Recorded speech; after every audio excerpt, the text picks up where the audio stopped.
primero chequeemos que se escucha bien. El micrófono que no tengo tanta voz así, vozarrón natural como, por ejemplo, como nuestro locutor. Sinceramente quiero darles las gracias a todos los que han venido hoy día a una actividad que además comienza tan puntual, cosa no tan habitual, ¿verdad?, en nuestro país. No esperábamos largo tiempo de espera, por lo tanto bien positivo estar comenzando esta hora. En particular quisiera agradecer al rector esta oportunidad. Nos vimos en Santiago hará 2 o 3 semanas atrás en una actividad con ciertas similitudes a esta, pero no triestamental, y eso es un elemento muy destacable de esta actividad en que estamos hoy día. E inmediatamente, ¿verdad?, establecimos la posibilidad de poder participar en esta actividad como una acción más en este periodo que no es solo de difusión, sino que esperamos que sea efectivamente de intercambio, previo a que el Ministerio de Educación redacte un proyecto de ley que sea enviado al Congreso. Ese es el primer elemento que yo quisiera destacar hoy día aquí. Una vez que un proyecto de ley de reforma a la educación superior ingrese al Congreso, por supuesto que el Ministerio se desplegará por todo Chile explicando a las distintas comunidades de qué se trata el proyecto que ingresó. Pero en el Ministerio y en la División de Educación Superior nos parecía que eso no era suficiente para el desafío que tenemos en este momento, y por eso estamos empeñados en esta etapa previa, de la cual tampoco hay mucha experiencia o historia en el país, ¿verdad? Que antes de que ingrese un proyecto de ley se puedan tener una serie de conversaciones, de intercambios con los distintos actores que son importantes en esta discusión, esperando particularmente que sus reacciones, sus comentarios, las futuras reflexiones y elaboraciones que puedan hacer a partir de esta primera exposición, descripción, explicación que yo pueda hacer, efectivamente tengan un impacto en ese proyecto que se termine escribiendo y se ingrese. Por lo tanto, para nosotros sería importante entender esto como un primer paso, un puntapié inicial, un momento de exposición que ojalá pudiese llegar a generar una discusión, ¿verdad?, triestamental en la Universidad de Antofagasta, que culminara con posturas, contrapropuestas, complementos, mejoras, comentarios generales a las ideas centrales que yo les voy a exponer hoy día. Venimos desde diciembre y con mayor energía desde enero realizando este tipo de conversaciones y de trabajos directamente en mesa con la mayoría de los estamentos involucrados. Hemos tenido, ¿verdad?, mesas de trabajo con los rectores, no solamente de las universidades estatales y del CRUCH, también hemos presentado la propuesta a los rectores de CPTs, a los rectores de institutos profesionales, a los rectores de universidades privadas que no están en el CRUCH, a las federaciones nacionales de académicos, de funcionarios, incluso a las organizaciones nacionales de colegios profesionales, y siendo bien sincero, el estamento al cual no hemos tenido oportunidad de presentar la propuesta con un cierto nivel de detalle es el estamento estudiantil. La razón es, ¿verdad?, que hemos como ministerio presentado una propuesta de trabajo a la Organización Nacional que los estudiantes se han dado, ¿verdad?, en la CONFECH, en la mesa ejecutiva de la CONFECH, y estamos en este momento aún esperando una respuesta de ellos para ver de qué manera podemos llevar adelante un trabajo que en un primer punto signifique por lo menos poder explicar cuáles son los puntos de la propuesta. Como ministerio, por supuesto que no hemos querido comunicarnos directamente con federaciones de estudiantes porque no queremos, no estamos disponibles para pasar por encima de la Organización Nacional de la CONFECH. Así que también para nosotros es una gran oportunidad que hoy día hayan representantes estudiantiles, que entiendo hay, ¿verdad? No los conozco directamente en persona, pero entiendo que están en esta sala, y eso es posible gracias a que aquí la universidad y particularmente el rector ha decidido hacer este evento de manera triestamental, y por eso para mí particularmente y para el ministerio en general es importante poder en actividades como esta llegar con esta propuesta inicial a todos los estamentos. Otra advertencia es que tengo que pedir un poco de paciencia, porque si bien no vamos a entrar a un nivel muy profundo de detalle, la cantidad de aspectos que pretende asumir la reforma de educación superior es tan amplia que fácilmente podría yo pasarme aquí una hora y media hablando sin parar, y todos sabemos que eso es medio insoportable, ¿verdad? Ya después de 20 minutos nadie tiene mucha capacidad de atención, así que les pido un esfuerzo, si es posible que vayan anotando las preguntas que van surgiendo en la medida que las vayan teniendo, y voy a tratar de hacer esta primera parte lo más resumida posible, sin dejar fuera los elementos centrales, y que podamos tener después un tiempo lo más largo posible de preguntas, respuestas, para que ahí ya podamos efectivamente poder aclarar algunos puntos de detalle, profundizar en algunos otros temas y tener el necesario intercambio que para nosotros es importante. Pero hago la advertencia porque efectivamente puede ser un poco larga la presentación, pero aún así es importante porque tratar un solo tema, hablar de gratuidad o hablar únicamente, no sé, de nueva acreditación, no se logra comprender el cuadro completo, la arquitectura completa del cambio del sistema que se quiere proponer, si es que no nos damos el trabajo de poder efectivamente ver marco regulatorio, aseguramiento de la calidad, financiamiento, universidades del Estado. Por lo tanto, eso es lo que yo quiero plantear hoy día, un cuadro completo de los cambios que la reforma de la educación superior quiere proponer. Vamos entonces ya con la presentación. En el Ministerio hablamos nosotros de... ¿Tapo a alguien? Sí. No, pero de que esta reforma de la educación superior es una reforma que efectivamente debe ser integral y debe ser sistémica. Porque esa es la envergadura del desafío que tenemos hoy día como país. Es decir, un cambio o dos cambios en algún punto específico no va a lograr generar, ¿verdad?, un nuevo sistema que efectivamente se levante sobre nuevas bases, y por eso que la propuesta hoy día está abordando al menos esos 5 aspectos que aparecen en esa figura, que funcionan a la vez como un índice general de la presentación que voy a hacer hoy día, y que hasta el momento son los grandes temas que el proyecto de ley de reforma de la educación superior podría abordar. Hasta el momento esto se está concibiendo como un gran proyecto de ley, con secciones para cada uno de esos temas. Si finalmente esto terminará siendo un gran proyecto de ley, o serán, ¿verdad?, no sé, 2 proyectos separados que dividen los temas, es una decisión que se tomará no solamente en el Ministerio de Educación, hay otros ministerios involucrados, está la Presidencia, pero hasta el momento esto se está concibiendo como un gran proyecto de ley que va a abordar de abajo hacia arriba nuevos elementos de marco regulatorio para la educación superior, clave, ¿verdad? Imposible a lo mejor pensar en avanzar en otras áreas sin poder establecer las normas generales, la regulación que el nuevo sistema requiere. Cambios que consideramos relevantes al sistema de ingreso, al sistema de acceso a la educación superior. Mejoras sustanciales al sistema de aseguramiento de la calidad, a partir de lo que tenemos hoy, que si bien no es el peor sistema del mundo, sí efectivamente tiene debilidades importantes y además sufre en este momento una deslegitimación muy relevante frente a los ojos de la sociedad, ¿verdad?, de las familias, de las mismas instituciones. El financiamiento público, donde está tal vez la principal expectativa en este momento, que es la gratuidad de los estudios superiores, pero no es solo eso, está ahí también el financiamiento a las otras funciones de las instituciones, de las universidades. En ese punto voy a hacer referencia, creo, también al primer paso, a la gratuidad 2016, en algún nivel, pero me imagino que en ese punto hay bastantes dudas y podremos en las preguntas y respuestas poder aclarar un poco más qué significa efectivamente o qué es lo que va a pasar el próximo año y cómo eso se engarza con un camino que nos lleve hasta este proyecto, que es, digamos, lo que propone la reforma en régimen. Es de alguna manera el punto de llegada hacia donde queremos avanzar, y por supuesto se requerirá una gradualidad, una transición, como, ¿verdad?, entonces el próximo año esta gratuidad 2016 es parte de ese proceso de gradualidad. Y finalmente, un título completo que tiene que ver con las instituciones de educación superior del Estado, donde por un lado está la creación de nuevas instituciones. Tal vez han seguido la prensa, saben que ya se aprobó el proyecto de ley que crea 2 nuevas universidades regionales estatales, en la región de Higgins y en la región de Aysén, y sigue avanzando el proyecto de ley que crea una red de centros de formación técnica estatales con presencia en todo el país, en cada una de las regiones. Pero además, en ese punto de las universidades del Estado tiene que ver con nuevas reglas comunes para el conjunto de instituciones del Estado, universidades del Estado, para centrarnos en lo que estamos acá.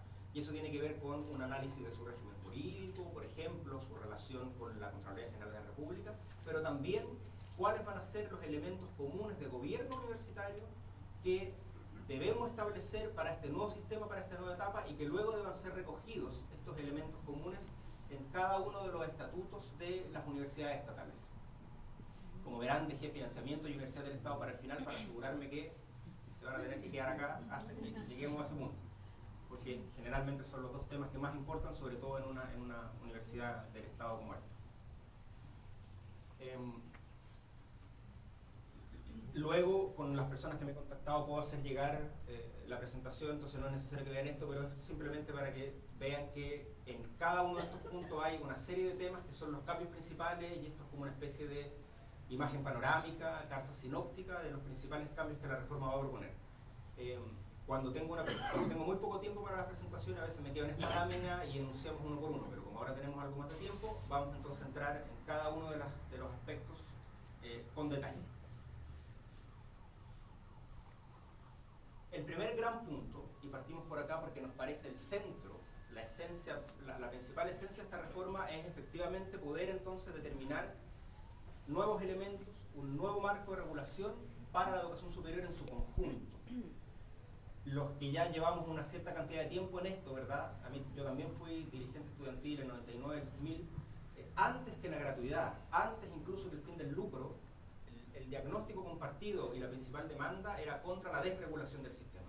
Lo fácil que era abrir una institución, lo poco controlado que estaba la apertura de carreras, por lo tanto eso se prestaba, ¿verdad?, para directamente incluso estafas a los estudiantes. Entonces, el primer punto que desde hace muchísimo tiempo ya venimos denunciando y criticando es la falta de regulación. Y por eso este proyecto parte por ahí. Lo primero para poder levantar de ahí hacia arriba es poder efectivamente entonces establecer un nuevo marco regulatorio que tiene unos 6 o 7 puntos principales que voy a esbozar en este momento. Lo primero es que nos proponemos comenzar a determinar este nuevo marco regulatorio desde las definiciones más amplias, desde lo más arriba. Hoy día nuestra legislación carece de declaraciones de grandes principios, de grandes fines que permitan establecer un marco conceptual general sobre el cual se levanta un nuevo marco de regulación. Hoy día no tenemos estas grandes declaraciones que nos hablen de los fines últimos de la educación superior o que establezcan cuáles son los principios en que la educación superior se basa. Por lo tanto, la primera parte tiene que ver con declarar en redacciones, por supuesto, mucho más amplias que esta y mucho mejor escritas, ¿verdad? Esto es un muy resumen para una presentación. ¿Cuáles deben ser en Chile y para el futuro los fines de la educación superior y los principios sobre los que ésta se basa? Dos ejemplos. Se determinará, por ejemplo, que son fines de la educación superior el cultivo del conocimiento, el fomento de la cultura en todas sus manifestaciones, pero además se establecerá que esto deberá implicar una contribución sustantiva al desarrollo espiritual, material, cultural de las regiones, de los territorios, de la nación. Y además se establecerá como un fin muy importante la formación de personas, y no solamente en sus aspectos profesionales, disciplinares, sino que por supuesto entrarán ahí conceptos como la responsabilidad ética, el ejercicio de la ciudadanía, los valores democráticos, ¿verdad? Estas declaraciones que tenemos en algunos estatutos de universidades cuando declaramos la misión, que alguna gente, ¿verdad?, tal vez peyorativamente, cuando esto ingresa al Congreso nos dirán, esto que tienen escrito acá es pura poesía. Bueno, puede ser, pero es absolutamente relevante tener esos grandes principios, esos grandes fines declarados, porque nos van a dar un marco general que permita, ¿verdad?, fundamentar, basar el nuevo marco regulatorio. Y el segundo punto es clave. ¿Cuáles serán principios de la educación superior? Aquí quiero detenerme en algunos de ellos. Por ejemplo, conceptos que estarán incluidos o que están en este momento en la propuesta que se está trabajando. La educación superior como un derecho social, la educación superior como un espacio inclusivo, un espacio diverso, y la educación superior como un espacio, como un sector donde la calidad debe estar garantizada. Y esos tres primeros aspectos nos vienen a hablar efectivamente de un nuevo rol del Estado. Un Estado que ya no es únicamente subsidiario, sino que pasa a ser un Estado garante, por ejemplo, de que la educación pueda ser efectivamente disfrutada por los ciudadanos como un derecho social, un Estado garante de la inclusividad, de la inclusión de la educación superior, y un Estado garante de la calidad. La idea de establecer estos principios es que luego nos van a dar base para instalar elementos más allá. Por ejemplo, vamos a ver en un momento más que estamos proponiendo un sistema de acreditación de calidad obligatorio para todas las instituciones. Eso se irá a basar entonces en el principio de calidad garantizada por el Estado en el sistema de educación superior. Porque hay un tema de fe pública, porque finalmente cuando hay un problema grave con la calidad de la institución y esta tiene que cerrar o qué sé yo, es el Estado el que finalmente termina asumiendo consecuencias, termina intentando responder a esos estudiantes, y por lo tanto hay una responsabilidad que es ineludible y que consideramos nosotros le da pie al Estado para hacer exigencias, por ejemplo, del tipo obligatoriedad de la acreditación de calidad. Vamos a reforzar conceptos como, por ejemplo, la autonomía institucional, pero con una perspectiva, con la intención de poder definir un poco mejor esos conceptos si los comparamos con cómo están hoy día en nuestra legislación. Es decir, vamos a hablar de una autonomía responsable, de una autonomía reglada, que se ejerce dentro de un marco regulatorio que está muy claro, ¿verdad? En el caso de la autonomía institucional, vincularla también con la libertad o la autonomía de los propios individuos dentro de la institución. Es decir, es difícil hablar de autonomía institucional sin hablar de libertad de cátedra, de libertad de pensamiento, de investigación, de estudio. Entonces la intención es reforzar estos conceptos, pero al mismo tiempo definirlos un poco mejor para que no se preste la libertad de enseñanza o la autonomía como justificación de cualquier cosa. Y ahí va a haber, anticipo, ¿verdad?, un conflicto relevante, porque hay varios puntos de la propuesta más adelante en que alguna institución podrá decir esto considero que lesiona mi autonomía. Usted me dice que va a haber gratuidad entonces con un arancel regulado, yo no voy a ser libre de cobrar lo que quiera a los estudiantes, eso lesiona mi autonomía financiera, nos va a decir alguna institución. O por ejemplo, nosotros diríamos, habrá una cierta regulación del crecimiento global del sistema gratuito, en términos de vacantes, por ejemplo. También una institución nos dirá, eso lesiona mi autonomía, no sé, administrativa o qué sé yo. Por lo tanto, ahí va a haber una discusión importante y la alternativa que queremos tomar, que queremos seguir, es reforzar esa autonomía, pero al mismo tiempo definirla de mejor forma a lo que tenemos hoy. Reafirmaremos la norma al cual le aplica un marco normativo que es común, que le aplica al conjunto. Y de esa manera, y de otras formas que vamos a ver un poco más allá, no va a haber un sector que quede fuera de la regulación, un sector que funcione desreguladamente, ¿verdad?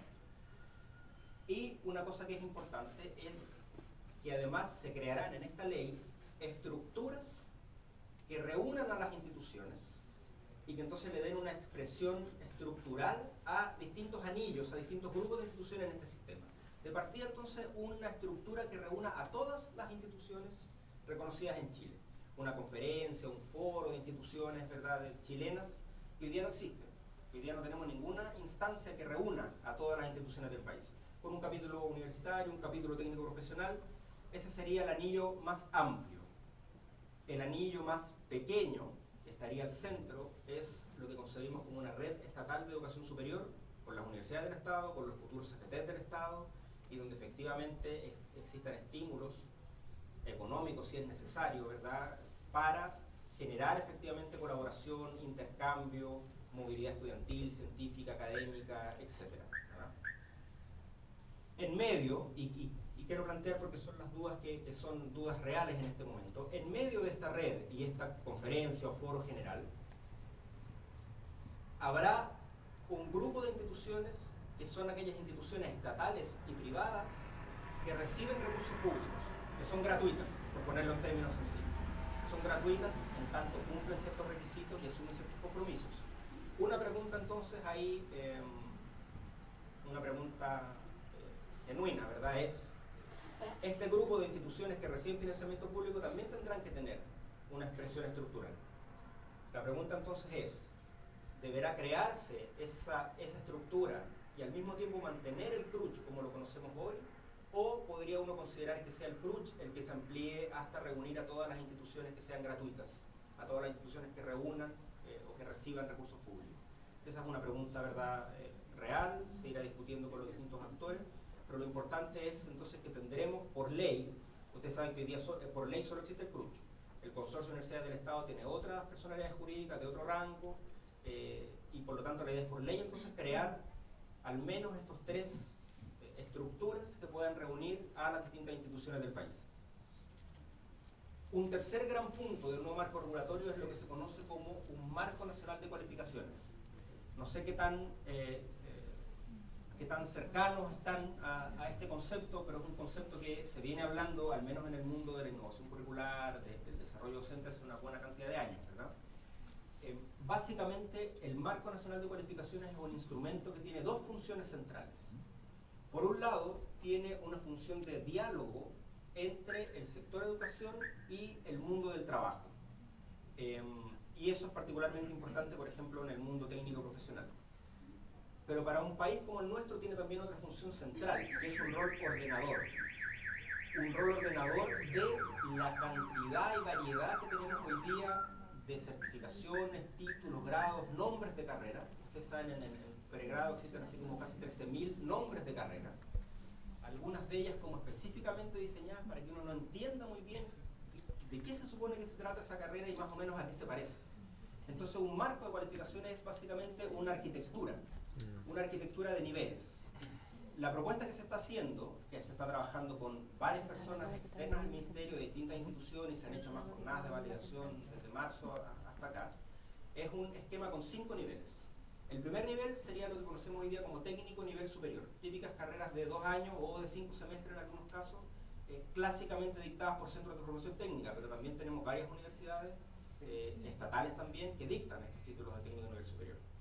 El quinto nivel sería el doctorado. Dentro de eso entonces habrían, o incluyéndolo, serían solamente 5 niveles. En cada nivel se definen algunos descriptores generales.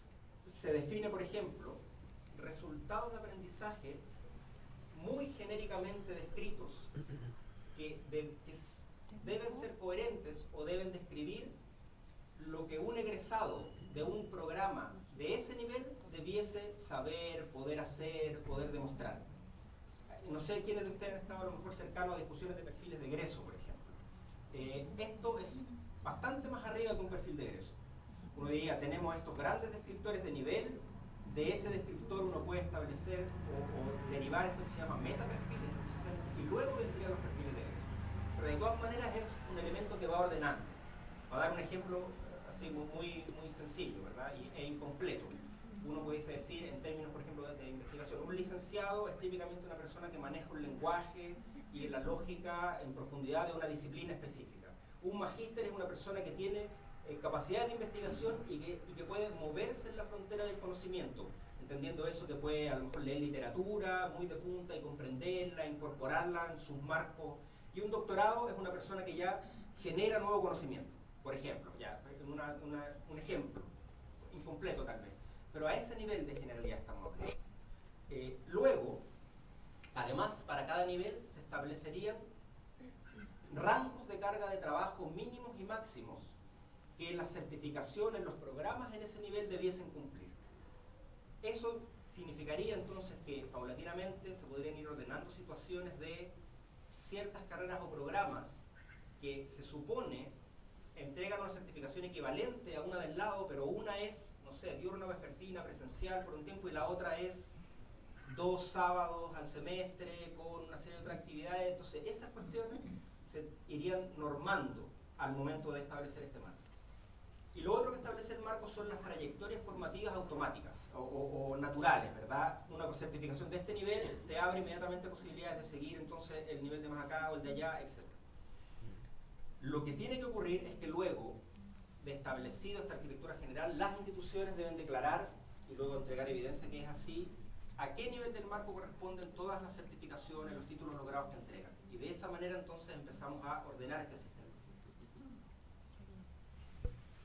Esta lámina es relevante. Esta lámina nosotros le llamamos tipología de instituciones o algo por el estilo. Otra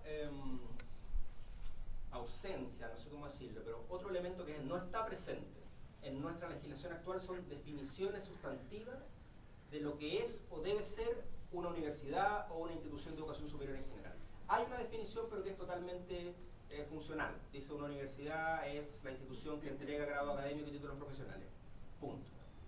Y cuando dice que es un grado académico, es aquella certificación que entrega una universidad. El punto del marco, entonces, va en círculo, ninguna de las dos definiciones dice nada sustantivo. Cuando hablamos del marco, podríamos ir aproximándonos a qué significa alguna certificación. En este punto, queremos establecer entonces, en términos muy generales y no restrictivos, ¿verdad?, qué debiese ser en Chile una universidad, qué debiese ser una institución técnico-profesional. Por lo tanto, entonces se ensayará ahí una definición más bien jurídica, una misión muy general, coherente con los fines, ¿verdad?, que se establecieron más arriba de la educación superior y que luego será adaptado o deberá resonar en las misiones específicas de cada institución. Pero además, lo más relevante es que se establecerán ciertos fines, pongamos el caso de las universidades, que corresponderán a sus funciones fundamentales. Y aquí hay un punto de potencial conflicto al futuro, entonces lo quiero expresar con toda claridad. La propuesta que en este momento el Ministerio ha estado trabajando y le ha sido presentada de esta manera a todos los actores que les mencionaba al principio, dice que serán funciones fundamentales de las universidades en Chile, no únicamente la docencia, sino que las universidades en Chile deberán realizar además investigación de algún tipo, ¿verdad? Deberán realizar vinculación con el medio, que no es solo extensión artístico-cultural, sino que, ¿verdad? Sabemos ese concepto ha venido ampliándose, enriqueciéndose en el último tiempo. Creación artística sí tiene que ver, ¿verdad? Si es coherente con el proyecto educativo de esa institución en particular. Por lo tanto, la consecuencia de eso es que estaríamos diciendo, el Ministerio no unas universidades para extraer recursos, arrendarle a la mobiliaria Espejo, qué sé yo, tener negocios con empresas que finalmente son los mismos dueños. Nada de eso está hoy día tipificado en nuestra ley. No es perseguible legalmente. Los procesos que están abiertos en fiscalía finalmente terminan procesando a alguien cuando pueden demostrar cohecho, delito tributario, pero no específicamente lucro. Hay un vacío legal. Por lo tanto, esta ley quiere hacerse cargo de ese vacío legal. Establecer entonces directamente lo que implica el lucro en una institución de educación superior, y eso será coherente con lo que se hizo en el nivel escolar en el año pasado, con más complejidad porque estas son instituciones más complejas. Y ahí entonces básicamente, por resumirlo de manera muy sencilla, se establecerá la destinación exclusiva de los recursos a los fines que les son propios. Por eso es importante establecer fines de las universidades más arriba y fines de la educación superior más arriba también. Se prohíben los actos y contratos con lo que se define como personas o entidades relacionadas, y habrá un largo listado de qué es lo que se entiende como una persona o entidad relacionada. Y luego, el elemento de mayor complejidad, deberán regularse y permitirse la existencia de empresas o sociedades u otro tipo de organizaciones que hoy día son propiedad de las propias universidades, ¿verdad? Una editorial, que tienen que ver con su quehacer, ¿verdad? No sé, una editorial, un laboratorio de algo, ¿verdad? Hoy día muchas universidades tienen estas empresas, que son con fines de lucro. Estas empresas entonces generan utilidades. Esas utilidades pasan a formar parte del patrimonio de la institución y se reinvierten en el quehacer de la institución. Eso por supuesto que es deseable, ¿verdad? Es una cuestión que nosotros creemos que es importante promover. Es importante promover, por ejemplo, teniendo dentro de las instituciones reglamentos de prestación y venta de servicios que asegure que estamos hablando de cuestiones coherentes con la misión y los fines de la institución. Y a lo mejor uno podrá prevenir adentro, con normas dentro de las instituciones, que estas utilidades efectivamente pasen a aportar al patrimonio y no únicamente se transformen en bonificaciones, por ejemplo, para ciertos directivos. Y hay maneras, ¿verdad?, de controlar eso. Como para decir, los directivos de la institución tendrán que tener contratos de trabajo 100% tributables, ¿verdad?, donde no exista la posibilidad de ir sumando bonos, etc. Pero lo importante acá entonces es poder permitir eso que es virtuoso, que en el fondo la institución aumente su patrimonio mediante sociedades de este tipo, pero prohibir que esta misma situación implique el retiro de utilidades por parte de particulares si es que esto está relacionado más con la institución. Y en este mismo punto se crea la Superintendencia de Educación Superior, que será el órgano especializado que tendrá como tarea fiscalizar, ¿verdad?, y hacer efectiva esta normativa en cuanto a la prohibición del lucro. Hasta ahí con el punto marco regulatorio. Típicamente haríamos una pausa, preguntas, respuestas, pero no vamos a salir nunca, ¿verdad? Así que quedan solo 4 temas más breves que este, y ahí pasamos a la una lámina nomás con respecto al sistema de ingreso o de acceso a la educación superior. Primero les pido que nos pongamos en el siguiente escenario: un sistema que es eminentemente gratuito, al que tienen acceso no solamente quienes vienen egresando de cuarto medio, sino que también personas que no han estudiado antes, están en el mundo del trabajo. Por lo tanto, posiblemente una presión, ¿verdad?, una cantidad de gente intentando ingresar a la educación superior mayor que las vacantes gratuitas que, por ejemplo, el sistema tiene. Por lo tanto, el elemento de la selección al ingreso, que está en la naturaleza de la educación superior, ¿verdad?, que es diferente a la educación escolar y media, donde es un derecho y es universal. Todo el mundo tiene que tener acceso a la educación básica y media. En el caso de la educación superior, la selección está en la esencia misma de ella. Por lo tanto, esta propuesta tiene un componente selectivo. Lo importante o el desafío es que esa selección no se base ni en la cuna donde nació la persona, ni en el poder adquisitivo, sino que efectivamente tengamos mecanismos de acceso que aseguren poder detectar vocaciones, talentos, méritos, que sea pertinente tanto a la realidad de la que vienen los estudiantes, como sobre todo pertinente a lo que las carreras a las que van a entrar buscan o requieren como perfil de ingreso, por ejemplo. Entonces, esta propuesta tiene o aborda un componente que es más bien asociado a la selección y un componente que está asociado a la inclusión.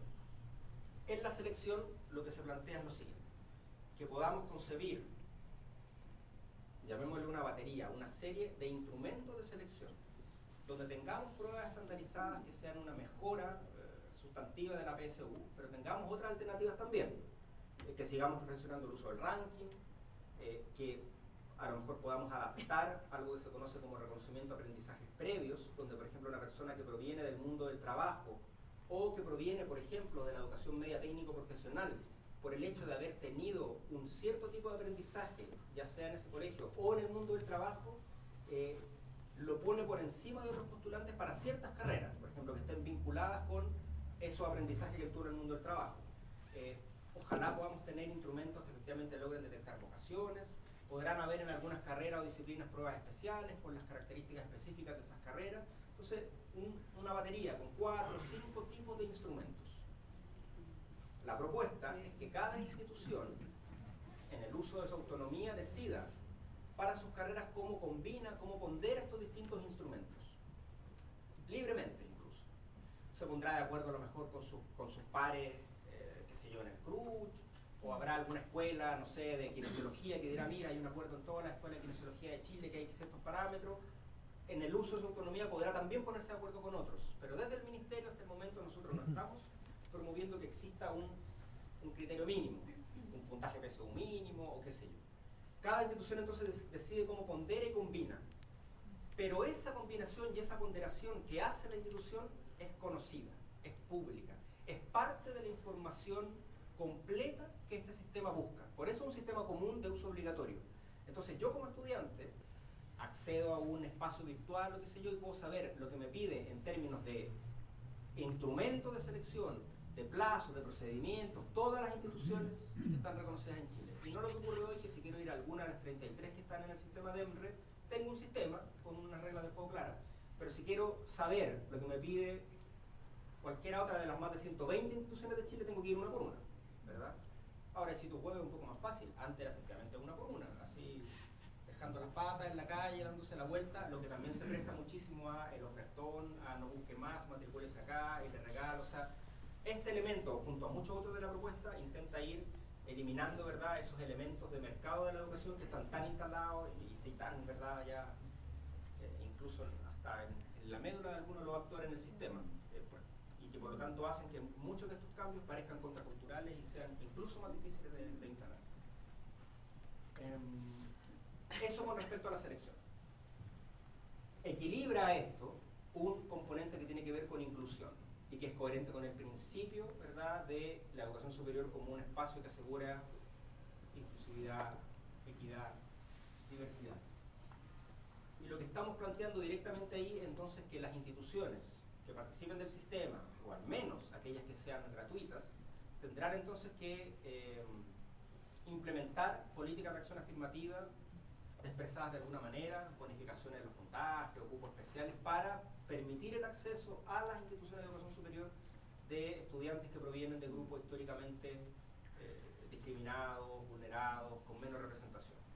Lo primero que se viene a la cabeza en el país, ¿verdad?, es la injusticia social en términos socioeconómicos, ¿verdad? Y ahí entonces está la exigencia que hace el programa de gobierno de que al menos un 20% del estudiantado provenga de los quintiles 1 y 2.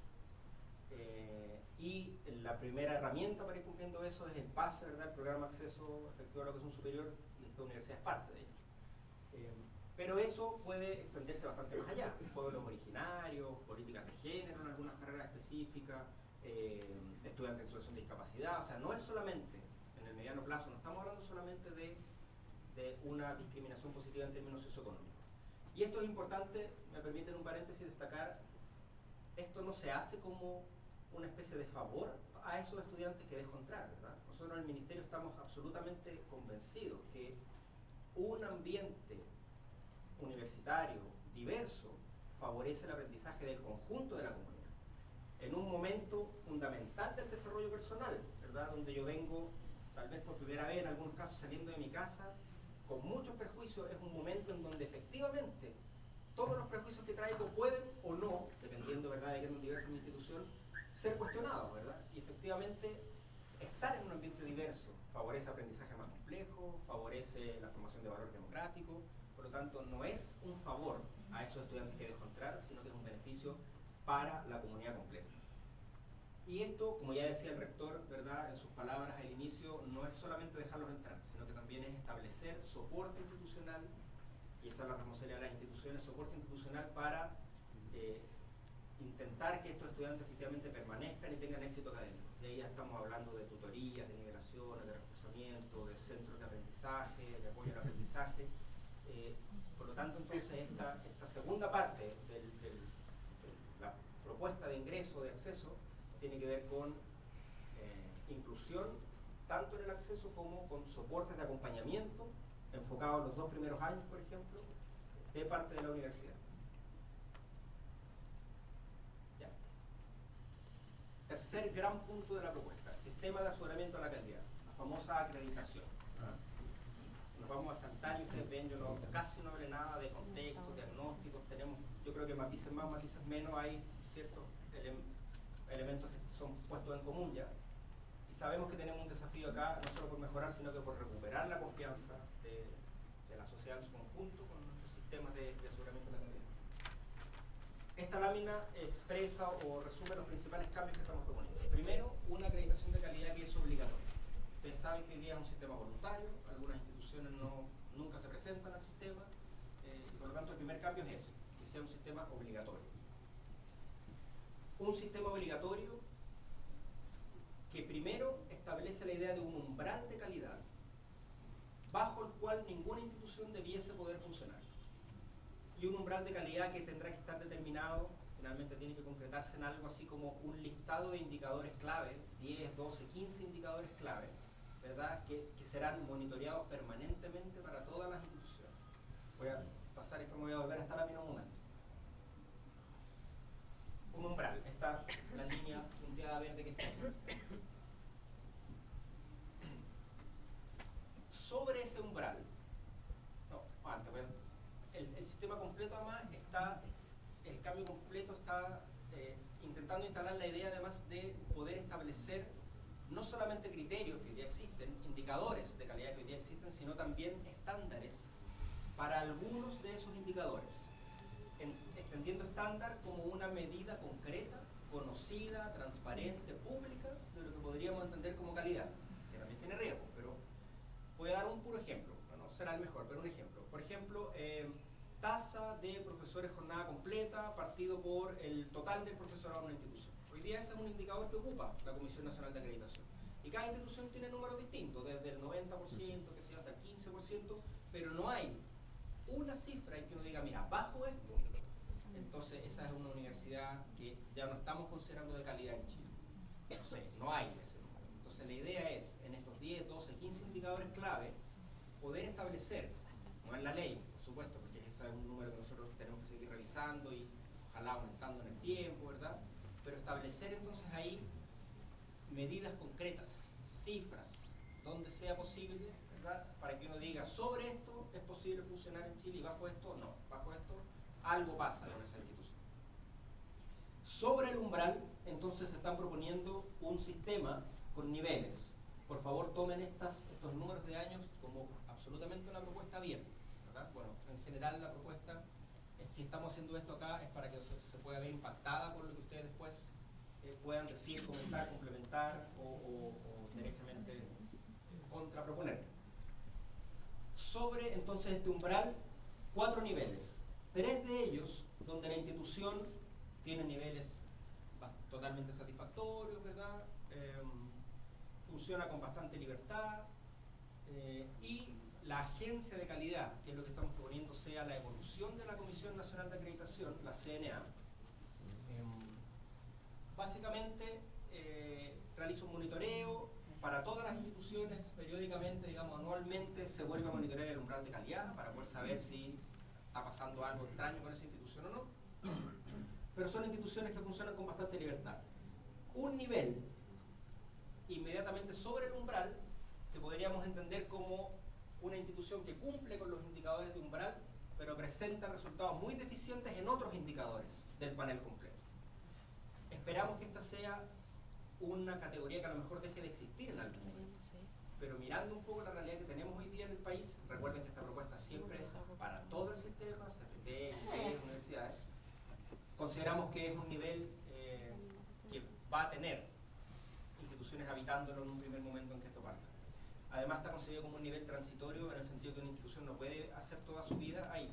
Es decir, hasta el momento la propuesta es que si en un tercer proceso vuelve a quedar en el nivel D, pasa para abajo del umbral. O sea, es un nivel en donde tiene que pasar hacia arriba o ya derechamente pasa para abajo. Y si pasa para abajo hay procedimientos, ¿verdad? Y que ya hay una ley de administrador provisional. Si eso no resulta, la primera idea sería tirarlo para arriba del umbral. Si eso no resulta, un administrador de cierre, etc. Lo importante, o otra cosa importante, es que estar en un nivel o en otro va a tener ciertas consecuencias. Me voy a centrar en uno nomás porque es nuevo y alguna gente apreció unos ojos cuando yo lo digo.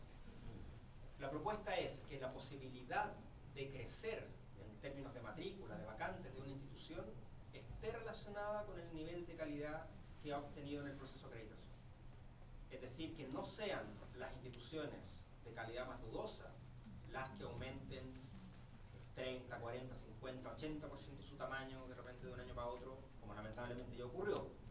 También hay que reconocer que varias de estas cosas siempre estamos llegando un poco tarde, pero al menos estamos en este momento tratando de llegar, ¿verdad? Esperemos que todo esto llegue a buen puerto, con el apoyo de todos ustedes, ojalá. Entonces, las instituciones llamémosle nivel A, ¿verdad? Tendrán posibilidad de crecer en un cierto margen, las del nivel B un poco menos, las del C tal vez bastante menos, probablemente las del D uno les diga, mire, usted tiene que mantener su tamaño, o incluso tiene que achicarse un poco, porque tiene algunas carreras muy deficitarias, etc. Por lo tanto, la posibilidad de crecer, la libertad para crecer, estaría relacionada con el nivel de calidad, para todo el sistema, no solamente para aquellas instituciones que son gratuitas. Me voy a devolver. Y el último punto es el que no he mencionado, que además el otro cambio central que tiene esto es que estamos proponiendo una evaluación integrada entre el nivel institucional y el nivel de las carreras. Es decir, que la acreditación de una institución dependerá de la evaluación positiva de un conjunto de sus carreras. Pero no es un conjunto que esté determinado al azar, aleatoriamente, sino que habrán criterios para establecer ese conjunto. Y voy a intentar decir dos o tres. El primero, que nos parece fundamental, es el siguiente. Nosotros vamos a relevar en su importancia a lo que se conoce como el sistema interno de aseguramiento de la calidad. Es decir, los mecanismos, los procesos, los equipos que cada institución tiene para asegurar que la apertura o cierre de carreras se realiza por motivos coherentes, que tiene entonces unos buenos sistemas de autorregulación de su propio aseguramiento de la calidad. Mientras mejor evaluado está ese sistema interno de aseguramiento de la calidad, entonces menos carreras le vamos a ir a mirar, o la agencia mirará en esa institución. Avanzando entonces en la lógica de la confianza en las instituciones. Pero siempre tendrá que haber ciertos criterios de adecuada cobertura. Si una institución tiene varias sedes, tendrán que haber carreras de distintas sedes en este conjunto. Si tiene modalidades diurno, vespertino, tendrán que haber carreras de las distintas modalidades. Las carreras obligatorias, las pedagogías y la medicina seguirán siendo de acreditación obligatoria. Por lo tanto, esto en el nuevo modelo significará que tendrán siempre que estar en este conjunto de carreras que se va a evaluar.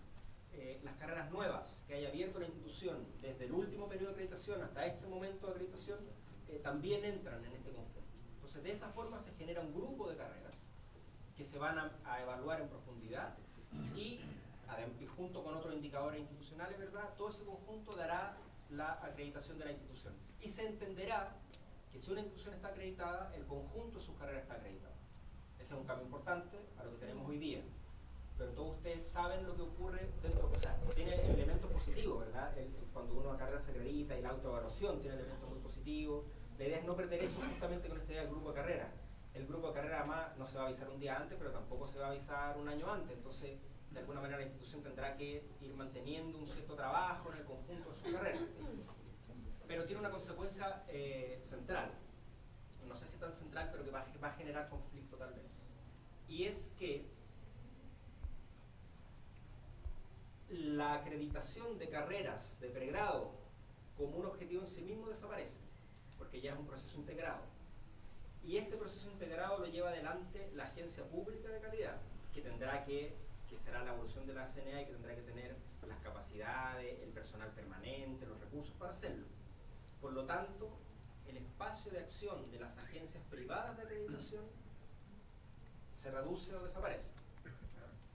Lo menciono porque todos ustedes saben que ese es un mundo donde se mueven bastantes presiones, ¿verdad? Y por lo tanto ahí pongo como un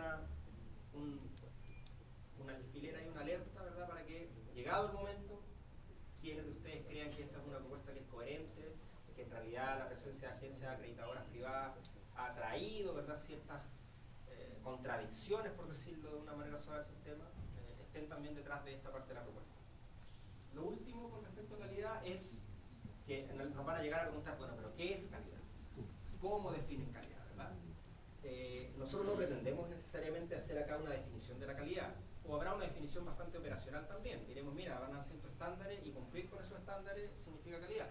Pero lo importante es que esos criterios e indicadores, y en algunos casos estándares, van a estar repartidos en una cantidad importante de dimensiones. O sea, estamos hablando acá de un concepto de calidad que es multidimensional y que es un poco más integral que el que tenemos hoy día. Entonces esta lámina viene a mostrar 5 dimensiones de la evaluación de calidad que hoy día se están considerando que debiesen integrar la propuesta. Muchas de ellas son conocidas, ¿verdad? La primera, organización, estrategia y recursos de la institución, tiene que ver con las condiciones estructurales de la institución para desarrollar sus funciones. Desde la infraestructura, el equipamiento, los recursos financieros, las plantas de académicos, funcionarios, los sistemas que existen, pero también ahí podrían entrar cuestiones como por ejemplo las políticas de recursos humanos, políticas laborales, como elementos que puedan ser considerados dentro de la evaluación de calidad. La segunda dimensión tiene que ver con lo que les decía recién, el sistema interno de aseguramiento de la calidad, que se eleva a nivel de dimensión para darle entonces una importancia ahí fundamental. Lo tercero es conocido, hoy día se evalúa, formación de pregrado, posgrado, y ahí desde modelo educativo, ¿verdad?, procesos, hasta algún nivel de resultados. El cuarto también se evalúa hoy, básicamente centrado en la investigación. Lo importante acá, ya lo decía antes, ¿verdad?, es ampliar al resto de las funciones y yo creo también ampliar lo que hoy día consideramos como evidencia del quehacer en esas funciones. O sea, cuando hablamos de investigación, no mantenernos únicamente en el paper easy, ¿verdad?, en ciencia dura, sino que diremos, bueno, también será una evidencia, ¿verdad?, de quehacer en otras funciones, de otros tipos de contribuciones intelectuales, libros con comité editorial, capítulos, etcétera, ¿verdad? Ustedes saben mejor que nosotros, ese listado no queda en la ley, es un proceso que se hace posterior, pero lo importante entonces es tener una cantidad de evidencia suficientemente amplia como para reflejar lo que hoy día las instituciones hacen y deben hacer. Y la última dimensión es una dimensión relativamente nueva, que está puesta ahí como uno de los elementos que queremos que fomenten esta lógica de la colaboración por sobre la competencia. Entonces la última dimensión tiene que ver con la vinculación de esa institución con el resto. Hoy día ustedes saben que la acreditación funciona básicamente con la lógica de la consistencia interna. Yo digo, esta es mi misión, esos son mis objetivos, después yo digo que los cumplí, por lo tanto soy de calidad. Esta dimensión viene a decir, bueno, no abandone eso, pero al mismo tiempo incluye esta lógica de no solo ser, sino también pertenecer.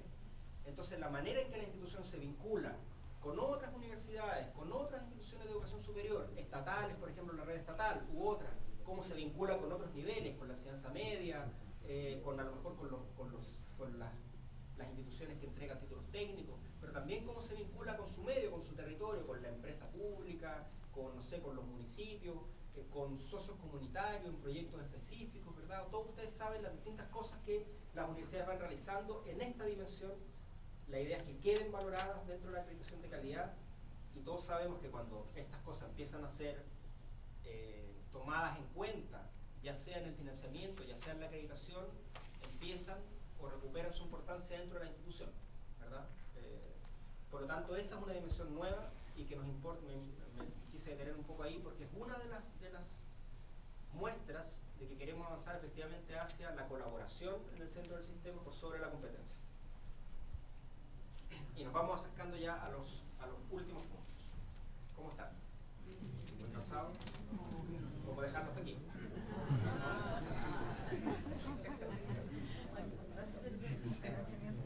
Bueno, no. Ya. Primero, las cuestiones más generales y después podemos entrar ya a aspectos más específicos. La primera lógica es que, aparte de las instituciones del Estado, que para bien, diría yo, no tienen alternativa, ¿verdad? Las instituciones del Estado tienen que estar en el sistema de financiamiento público, sea como se defina. Para el resto de las instituciones, esto está concebido como un sistema de adscripción voluntaria, en donde la institución decide si ingresa o no ingresa al sistema de financiamiento público. Pero para poder decidir si ingresa o no ingresa, tiene que cumplir ciertos requisitos, y también nosotros estamos diciendo tiene que asumir ciertos compromisos de carácter público, por decirlo de alguna manera. Antes de pasar a ese listado, voy a decir una cosa más. Eso es, esta idea de requisitos y compromisos de las instituciones es una muestra de que esta propuesta lo que hace es intentar que iniciemos el tránsito desde lo que hoy día entendemos y decimos como financiamiento a la demanda, me imagino han escuchado eso, ¿verdad?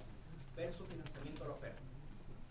En el financiamiento a la demanda yo financio estudiantes a los cuales les exijo ciertos requisitos. Usted tiene que ser suficientemente pobre, tiene que tener cierto puntaje PSU o nota de enseñanza media, tiene que tener cierto avance académico, ¿verdad?, para mantener. Y usted como estudiante, con ese recurso que yo le he entregado, puede elegir distintas instituciones y por esa vía la hace, entre comillas, merecedora del recurso fiscal. Lo que nosotros estamos diciendo es, queremos movernos, y eso es un proceso muy paulatino, desde el financiamiento a la demanda al financiamiento a la oferta, a financiar instituciones. Y por lo tanto es ahora la institución la que tiene que cumplir con ciertos requisitos de calidad, de transparencia, eventualmente de democratización, no sé, de no lucro efectivo, etc., ¿verdad? Entonces es la institución la que cumple ciertos requisitos y hacia allá nos vamos moviendo. Y va a costar salirse, ¿verdad?, del paradigma actual, sobre todo en un periodo de transición en que estamos en la mitad, porque hoy día vamos a exigirle requisitos a las instituciones, pero durante toda la transición, hasta que esto sea gratuidad universal, además vamos a decir que en esa institución son ciertos estudiantes que cumplen con ciertos requisitos, por ejemplo, pobreza. Entonces va a ser para todos un poco confuso, un poco enredado, porque vamos a estar durante varios años pisando con un pie en cada paradigma. Pero lo importante que yo quiero resaltar acá es que esto y el anuncio del 2016 lo que marca es que empezamos a movernos del financiamiento a la demanda al financiamiento a la oferta. Y van a venir un montón de otros cuestionamientos, cuestiones que no están totalmente resueltas hoy día, ¿verdad? Por ejemplo, se nos pregunta, ¿y la gratuidad tiene exigencias académicas para el estudiante? Y a la mayoría de la gente le parecería que es natural, tiene que tener. Pero resulta que en el concepto más puro de esto, no. El requisito de exigencia está al momento de ingresar a la institución. El requisito de exigencia está en cómo el reglamento académico determina eso. Pero el financiamiento de la oferta te dice que si el estudiante está dentro de la institución, entonces es un estudiante que está cubierto por la gratuidad. ¿Se entiende? Y si repite 500 entonces, veces. y nos van a decir, entonces la gratuidad va a hacer que los estudiantes sean más flojos. Bueno, esperemos que no, ¿verdad? Y veremos las maneras de mitigar eso. Y lo sabremos después cuando estudiemos los cambios que el sistema trajo. Pero es importante hacer ese punto. Porque hoy día yo siempre he defendido eso y a veces no he encontrado mucho eco, ni en el ministerio incluso, ¿verdad? Pero esto es una opinión personal, ¿verdad? Lo entiendan de esa manera, por favor, en este punto, paréntesis. Las becas, siento yo que tienen una profunda discriminación en un punto, donde usted le dice a un estudiante, mire, su compañero aprobó con un 4, pero usted que tiene una beca, que probablemente, no sé, no tiene computador propio y tiene peores condiciones para estudiar en su casa, usted no, usted tiene que tener un 5. Sus compañeros que no tienen beca y que generalmente tienen mejores condiciones, uno supondría, ¿verdad?, familiares o económicas para estudiar, si quieren pueden inscribir X cantidad de ramos porque es el mínimo, pero usted no. Si usted no pasa el 70%, pierde la beca. Entonces, finalmente, al estudiante que más lo necesita, le ponemos un nivel de exigencia que está muy por encima de sus compañeros de otro lado. Y me perdonarán la reflexión personal, pero yo siento que eso está fundado en un profundo y equivocado prejuicio. Que el que es pobre porque es flojo. Entonces, yo tengo que exigirle más. Tengo que ponerle ahí un látigo mayor que los otros. La gratuidad no funciona con esa lógica.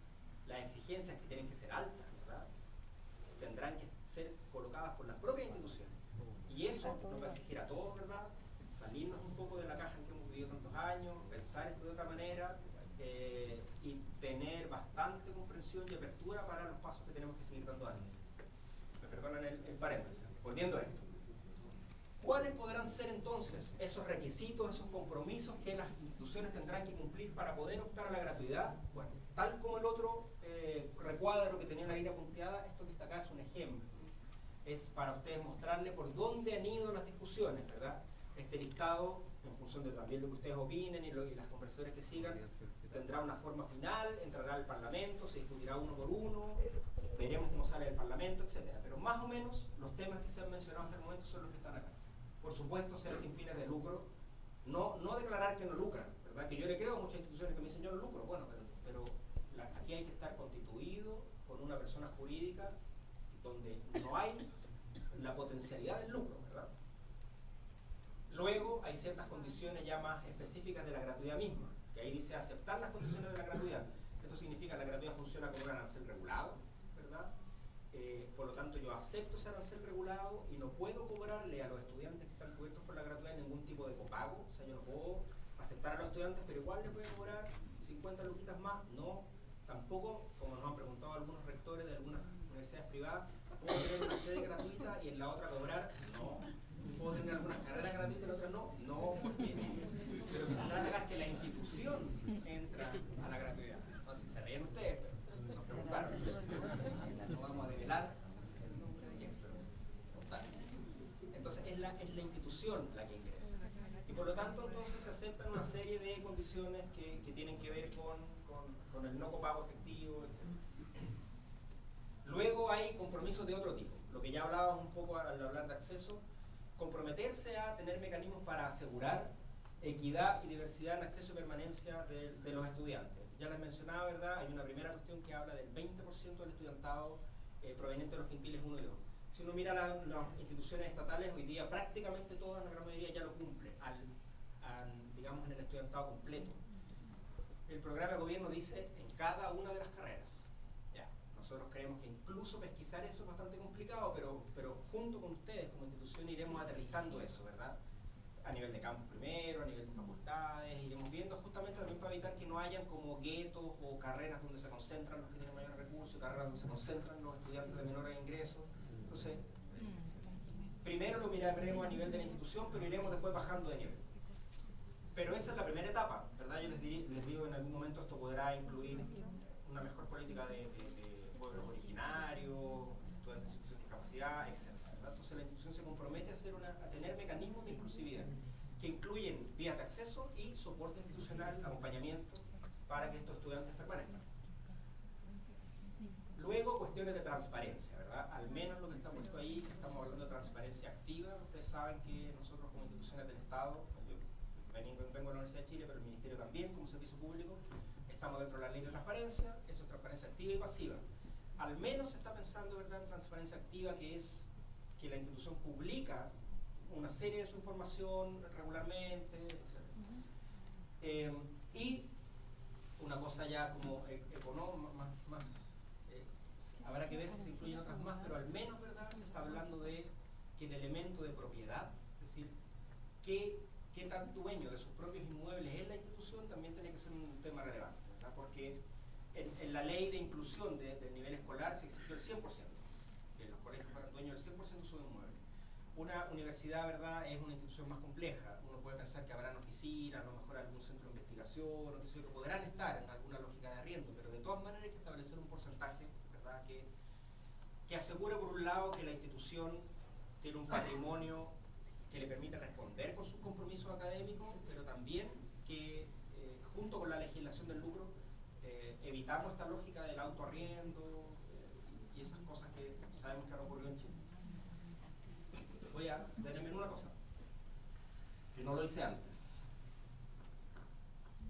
Si desde el punto de vista del financiamiento,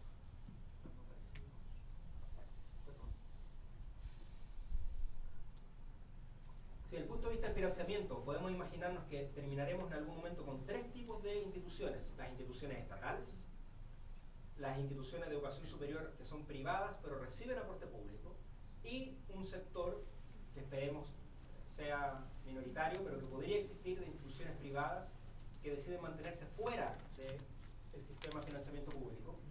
Lo importante, como les decía antes, es que hay un conjunto de regulación que es común a todas, que, como ejemplo, me gustaría que lo entiendan así, están los elementos que conversamos delante, ¿cierto?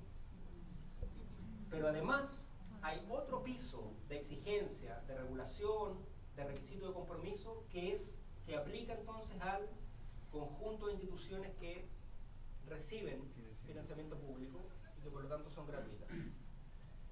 Y eso es lo que, a modo de ejemplo y de estado del arte, de avance en la discusión, estaría entonces expresado en este recuadro. A nivel de principio del financiamiento, entonces, además, estamos hablando que, como les decía, se está financiando a la oferta, se financia a las instituciones. ¿De qué manera? Mediante transferencias, lo que llamamos nosotros transferencia única en bloque de libre disposición, pero cuyos montos se determinan en relación con las funciones institucionales, intentando distinguir, no separar quirúrgicamente. Yo voy a tratar de explicar esto para que se entienda bien. A lo relativo a la función de docencia, a esa transferencia le vamos a llamar transferencia por gratuidad. Y además habrá una segunda transferencia para las otras funciones institucionales: investigación, vinculación con el medio, creación artística, se aplica. Ahora, cuando nosotros decimos que esto es de libre disposición, lo importante de entender es que esto no es un proyecto competitivo que le exige a la institución necesariamente el cumplimiento de un panel de indicadores con metas muy detallados y donde después nos tiene que rendir boleta por boleta, a ver si se gastó realmente la plata en docencia o no. O sea, el monto se calcula en términos gruesos en relación con las funciones, pero no significa que si le dimos 100 a una institución por transferencia por gratuidad y gastó 90 en dar la docencia, los otros 10 los tenga que devolver. O sea, ya son recursos que están en la institución, y es la institución la que ve internamente, con sus mecanismos internos, cómo distribuye, cómo define sus presupuestos, cómo asigna cada facultad, escuela, etc. Ya, y vamos a ver entonces el primer punto, que es de la gratuidad. La gratuidad, la transferencia por gratuidad, esto ya específicamente desde el punto de vista económico, se calcula de la siguiente manera. Lo primero que tenemos que hacer es determinar una cierta cantidad de grupos de carrera en el país. ¿Ya? A ver si me siguen, porque no está en la lámina. Yo les decía que ya tenemos casi 13.000 carreras. Bueno, la idea entonces es que en función de, hasta el momento en la propuesta, de 3 variables o parámetros: el costo de los académicos, la intensidad de uso de equipamiento o infraestructura especializada, laboratorio, equipamiento específico, qué sé yo, y la intensidad de la docencia fuera de aula, es decir, si hay carreras que requieren terrenos, internados, pasantías, qué sé yo. En función de esas 3 variables principales se agrupan las carreras, por decirlo de una manera muy bruta, entre las más caras y las más baratas, ya, por decirlo así. No es muy bonito, pero eso no es para establecer el valor, es para agruparlas, ¿ya? Y nos imaginaremos que tendremos entonces de estas 13.000, ojalá un número no muy grande de grupos de carrera, donde convivirán, no necesariamente de una misma disciplina, ¿verdad? Podrán haber una combinación de carreras. Luego entonces se establecerá para cada grupo un valor base, que entenderíamos es lo que cuesta formar a un estudiante durante un año en una de esas carreras, ¿no? Ponerlo así en términos. Y ahí sí hay una cantidad de aspectos muy largos, ¿verdad?, que se toman en consideración. El costo de los académicos, no sé, los insumos, soportes institucionales, depreciación de la infraestructura, etcétera, etcétera, etcétera. Algunos incluso bueno, entonces un listado largo, la gente que está trabajando en eso es un largo listado. Y con eso tenemos un valor que le llamamos base, que es el mismo valor para todas las carreras del grupo, para todas las instituciones de Arica Punta Arenas. ¿Ya? Eso es lo primero. Sobre eso, nunca disminuyéndolo, sino siempre sobre